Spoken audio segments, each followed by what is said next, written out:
ऐसा आदमी जिसने आज तक कोई इमामत नहीं करवाई, जिस आदमी को एक सूरत और एक आयत नहीं आती, वो कहता खुद अल्लाह का। वो शख्स जो किसी मरीज को खड़ा नहीं कर सका, मरीज लेके गए थे उस दफाई, उसने वही अपनी 4-5 खवातीन, उनसे वो हमले भी करवाता रहा, उनसे वो गालियां भी दिलवाता रहा। पुलिस बार बार कह रही है चले जी बस ठीक हो गया, नहीं हम जाने नहीं देंगे इन बच्चियों को जिनसे आप ड्रामा करवा रहे थे, इनकी जान चली जाएगी।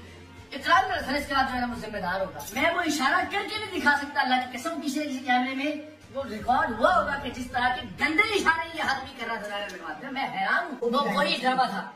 पहले भी हमें गले मिले और बैठ गए, जनाब चाय नहीं पेश की आप और आखिर में बड़ी मसलहत से हम वहां से निकले, लेकिन बेनकाब हो गया। अल्हम्दुलिल्लाह ये हक खतीब नामी फ्रॉडिया दुनिया भर के सामने परवरदिगारे दो आलम की मेहरबानी से हमने अपने से काम कर दिया। काम रोकेंगे नहीं अभी इंशाअल्लाह अज़ीज। दोबारा जाना पड़ा, दोबारा जाएंगे। वहां के लोगों ने इस शख्स को आईना दिखाया। वो शख्स जो एक आयत नहीं सुना सका, वो शख्स जो किसी मरीज को खड़ा नहीं कर सका, मरीज लेके गए थे उस दफाई